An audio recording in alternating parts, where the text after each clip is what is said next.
Good morning, everyone. Welcome to this morning's little connection with Warren Redmond, the founder of Emotional Fitness.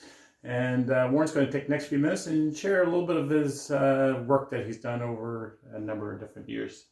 Warren. Thank you, Darren. Yeah, what I'm actually going to do is just read you the beginning or a short excerpt from this book, The 9 Steps to Emotional Fitness, which describes really all of those steps in emotional fitness that you coach people on and you train people on, Darren. Okay. So I'll just start with the introduction. It's called Let Me Out of Here. Deep inside you, the real you is trying to get out and connect with others. Once, maybe years ago, you were authentically, wonderfully you. Then something happened. You grew up. And in the process, your essential self became swamped in a morass of other people's egos. It's no coincidence you hold this book in your hand, or in this case, in my hand. You're ready to experience great relationships and to become emotionally fitter than you've ever been.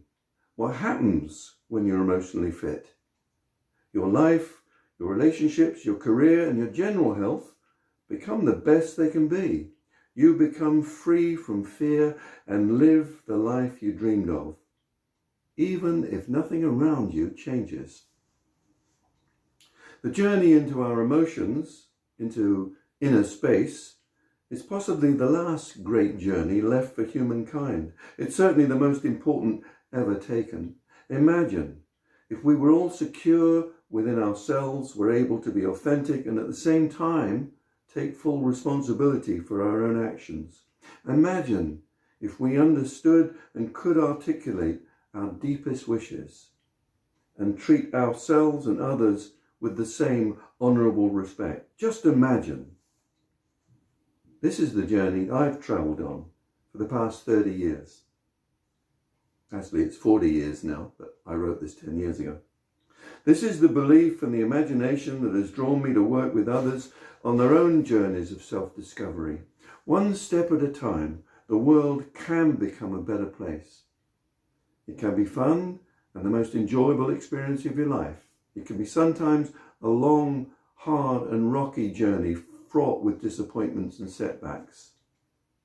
Is it worth it? Ask anyone who has taken the road less travelled and you will know that it is. The beauty and the revelations along the way make it so. When will the journey end?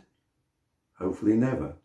And you'll be paving the way for others as you open up more possibilities for yourself. Along the way, your relationships will blossom as never before, and you are likely to feel and have the success you desire. The remarkable stories of most people's lives hardly ever gets told or seen as remarkable. Once you start to listen to those stories, you begin to recognize something. You begin to see that the people you thought you knew are far more than you imagined.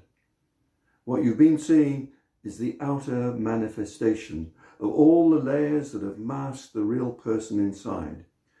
When you hold out your hand to reach inside, you find a being that has experiences, emotions, ideas, and dreams that will amaze you. Even more amazing is the recognition when it comes that you too have an inner story with the potential to inspire others just as much as any Everest climber. Everest has always been there, waiting, or some would say, to be climbed. The metaphor of the highest peak in the world is often used to show us the great achievements of others and how it's possible to overcome the greatest challenges of our lives. Most of us are more familiar with the mundane challenges of everyday life and may not be easy to make the connections with ourselves. Yet the stories I've heard of the inner journeys made by apparently otherwise unremarkable people have made the scaling of Everest seem almost irrelevant. It's the uniqueness of each journey, of each inner discovery and each personal achievement that is its true value.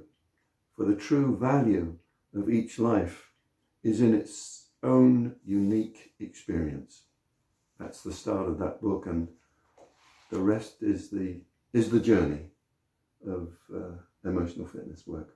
So Thanks, Darren, for giving me the opportunity to read a little bit of that book. Thank you very much for your time this morning, Warren. Thank you very much for joining us, folks. If you have any questions or comments, please leave your comments below. Wish you an absolutely fantastic day. And from me too. Bye.